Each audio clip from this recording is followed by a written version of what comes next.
From Karma promoting Jojo Siwa to CEO of Cringe, to Gangum Style cementing Psy as a worldwide star. Oppan Gangnam Style. Here are 10 times a dance determined a creator's reputation, starting with Backpack Kid, real name Russell Horning, whose downfall began after he broke the internet. From there, the growth was insane. The floss became a meme. The biggest stars couldn't resist hopping on the trend, and even Fortnite made the dance an emote. Trying to capitalize, Russell created his first music video to accompany it. Fussing like I do it with my teeth. But while the dance had the world's attention, the music didn't hit the same. Worse, Russell would also appear on Genius to explain the deep meaning of his song's lyrics. Boston is the dance that took the world by storm on the internet. The dance, it just really came to mind. Like, I was just like playing around in the mirror playing music, and I started dancing, and then I started doing it. But it was his statement of inventing the dance that truly set people off, because soon after, fans did their investigation and discovered that another YouTuber had done it in 2011. Mashed potato, mashed potato, mashed potato, mashed potato, Nevertheless, Russell still stuck to his word, as he would eventually sue Fortnite in 2019 for stealing his dance. What I don't like about it is that, like, some people growing up playing Fortnite, they think that the floss came from Fortnite. But this only led to further backlash and speculations that he was doing it because he'd gone broke. Eventually, the lawsuit was quietly dismissed in 2020 since Russell didn't own the copyright to the dance in the first place. As Russell faded from the spotlight, he continued pursuing music on his own, releasing tracks like Circus Song. You a clown, you belong in the circus. While his new songs got support, they never came close to matching the viral success of his dance, and his reputation had already been overshadowed by accusations that he took credit for someone else's creation. A similar fate Charli D'Amelio accidentally stumbled into when she hopped on this dance trend. Dancing Renegade in 2019, Charli, the then TikTok rising star, would end up inspiring people to do the same moves. At that point, many assumed that Charli created the dance, leading her to earn the title CEO of Renegade. But that would change when the New York Times released an article introducing Jelaya Harmon, the original creator of the dance. As a result, Charli received backlash, and even View host Sunny Hostin called her out. I don't think it should ever be considered cute or sweet to misappropriate other people's creative content. Despite the hate, Charli responded on a positive note. I know it's so associated with me, but I'm so happy to give Jelaya credit, and I'd love to collaborate with her. True to her promise, Charli soon met the original dance creator and gave her the credit she deserved. But while that dance controversy didn't end up tanking her career, it was the non-dance related scandals that nearly did. Like when she joked about not hitting 100 million followers fast enough in a YouTube video, or when she admitted to vaping when she was 16. Even with all the hate she was getting, Charli kept focusing on her dance career and made it to Broadway, which people surprisingly ended up supporting. But while this quiet rebrand seems to be working in her favor, the same couldn't be said for the controversial Jojo Siwa, whose spotlight dimmed after she switched from child-friendly moves to this. Releasing her Karma video in 2024, Jojo, the former Dance Moms and Nickelodeon star, would shock fans with her inappropriate choreography. And it wasn't just that particular move that got people's attention. Despite the negative comments, Jojo firmly believed her overall rebrand was a revolution for the music industry. No one has made this dramatic of a change yet. No one has made, in my generation, this extreme of a switch. Which fans couldn't help but laugh at. She didn't make a dramatic change, she just makes this change dramatic. Nevertheless, Jojo doubled down shortly after, releasing her next music video, Guilty Pleasure. I'm your guilty pleasure. Once again, the internet was traumatized. She went from preppy girl to hurting innocent children's eyes. Unsurprisingly, this mature path she took led to a sharp decline in viewership, not even gaining a tenth of what she used to get as a kid. But while Jojo's dance switch had a major contribution to why she tanked her career, Sonat nearly sparked his own downfall when he visited Jamaica for the first time in April 2024.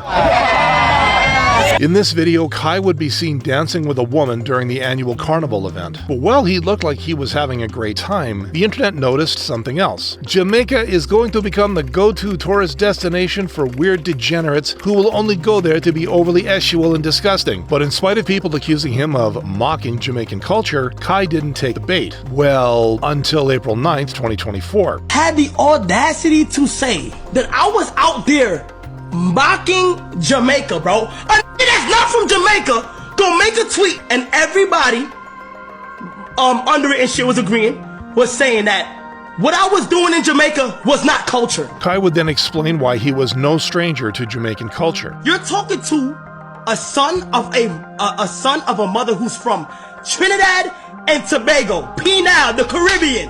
Okay, my pops is Haitian. I was rushing home after school with my Jamaican friends to go play dominoes, Ludi. I was playing Ludi every day after school. But not all were fully convinced, including Jamaican musician ZJ Sparks. In some aspects, he did make a mockery of Jamaicans because not all Jamaicans behave like that, yeah? Nevertheless, fans still had his back. Definitely not a mockery. He's from Trinidad, comes from a part of New York where Jamaican culture is big. Kai is just super loud and energetic. And with that support, Kai's career still has momentum behind it. Unlike what happened to Zay and Zeon, who were once known as the creators of this popular dance in 2016.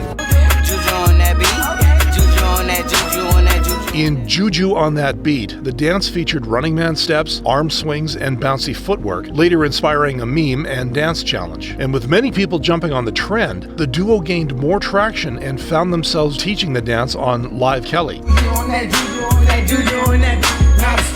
But following their success, the duo paused their collaboration, making people think they had broken up. Zay addressed this in an interview. We never really broke up, we just stopped working with each other for like a couple days. True enough, the duo would be seen collaborating until Zeon started posting solo tracks while Zay walked a darker path. In 2018, Zay would be accused of beating his roommate with a fire extinguisher and of domestic violence. 5 years after that, he would get onto OF, opening up about it in a podcast. When you're a male content creator, there's gonna be other males looking at you, okay? You got dudes looking at you.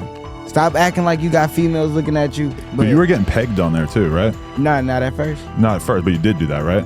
Right after all that. And this career change shocked the fans. Boy went from Juju on That Beat to Juju on That Meat, making them realize that Zay and Zeon really did part ways, confirming that the duo was no more. Unlike Io and Teo, who are still in the industry after they went viral for their song and its iconic choreography. I just wanna rollie with a dapper ranch. But that wasn't the first time the brothers wowed everyone with their talent. The duo first appeared on YouTube in 2014 with their dancing videos, but it would only be their We Are Young video that caught everyone's attention.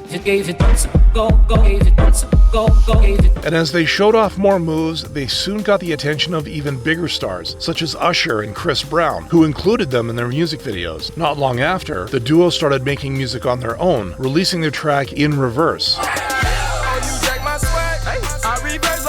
But it wasn't until they dropped Rolex in 2017 that their careers truly skyrocketed. The dance exploded online, eventually pushing the music video past 1 billion views. The momentum kept building, with follow-up tracks like Better Off Alone and Like Us pulling in millions of views. But after dropping Fly in Ghetto, the duo's hype began to fade as they took a break from releasing music. And though they managed to return, they now barely reach 1 million views, nothing coming as close to the lightning in a bottle success of Rolex. Nevertheless, the brothers kept releasing music, proving their passion was still very much alive, making them far ahead of Soulja Boy, who chose clout over passion as his problematic behavior began to overshadow his career years after his phenomenal hit.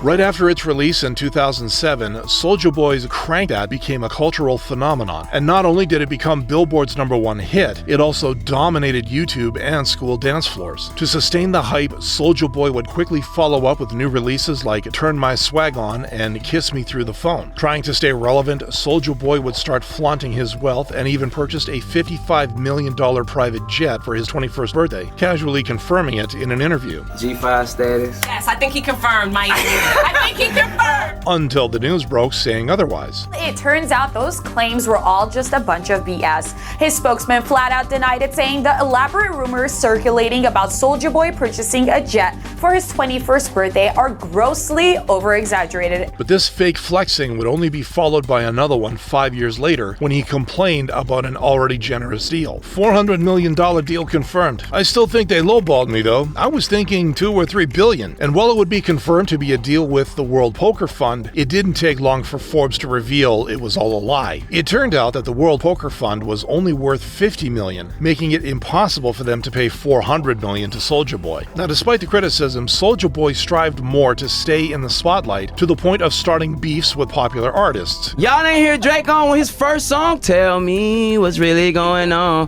Drizzy Drake back in this thing already. That's Soulja! Shit. That's my bar! Shit. He copied my whole flow! Only for Drake to squash it soon after. And just as the internet thought Soulja Boy would fade from the headlines, he would get involved in the SafeMoon crypto scam, which led to legal consequences. Unfortunately, even that wasn't his last encounter with the court. In April 2025, a jury ordered him to pay $4 million to a woman who accused him of sexual assault during their nearly 2-year relationship. Despite the backlash, he's still releasing music in 2025, though barely reaching the views he used to get. Unlike Addison Ray, who's now getting millions of views as a pop star despite her start as a cringy TikTok dancer. Now from the top, make it drop. That's a wet. That's a wet. Now get a bucket and a mop. That's a wet. That's a wet. In 2019, Addison would first be known for her lip syncing, but it wasn't until 2020 when she went viral for her moves. Not because they were impressive though. This does not deserve 10 million likes. There are so many girls who did better and are so underrated, it's sad. But instead of improving her content, she stooped to a new low, like asking her fans to move to the side so she could film her dancing. And this only made the internet feel some secondhand embarrassment. Nevertheless, Addison, who had over 80 million followers, capitalized on the attention by starting a music career in 2021.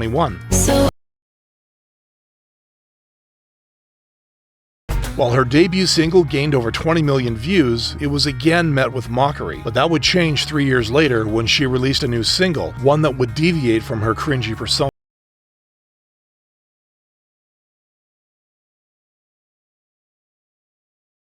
At Pepsi, Addison focused on showcasing her new sound, surprising fans. And with her follow-up singles, Addison Ray's pop career gained momentum, pushing her YouTube channel to nearly 4 million subscribers and surpassing 100 million views. Unlike Silento, whose YouTube channel is now a ghost town after he committed a heinous crime. A rapper with a platinum song has now been indicted for murder. 6 years before he found himself in this position, Silento would be known for popularizing this dance hit. Watch me nay-nay. Okay. Now watch me whip. Racking up over 1 billion views, Watch Me became a global sensation and was even danced on The Ellen Show and Britain's Got Talent. But just as fast as Silento rose, he vanished from the spotlight. His follow-up releases failed to chart, and his name was barely mentioned, until it resurfaced in headlines for a far darker reason. In September 2020, Silento would be arrested after walking into a random home with a hatchet looking for his girlfriend. A month after his release, he would find himself in trouble again. Silento was arrested this weekend for going 143 miles per hour. But while he walked free once more, his next headline would be the most chilling of all. Silento was arrested in February 2021 in connection with the shooting death of his cousin, Frederick Rooks. According to the investigation, Silento allegedly shot Rooks multiple times in a residential neighborhood just outside of Atlanta. With news this shocking, the internet summed it all up perfectly. #1 hit and viral dance move of Facing Life. Gotta be one of the biggest falls ever, which makes him the complete opposite of Psy, whose viral hit pushed him to the top of the world. Oppan Gangum Style. But before achieving this success, Psy, short for Psycho, would be slammed by his own country because he pushed boundaries in music. Releasing his debut album in 2001, Psy was banned from selling it to minors due to obscene content. Worse, a decade in, his single Right Now would also get banned for its inappropriate lyrics. But Psy's controversial track record would change when he released Gangum Style in 2012. Oppan Gangum Style.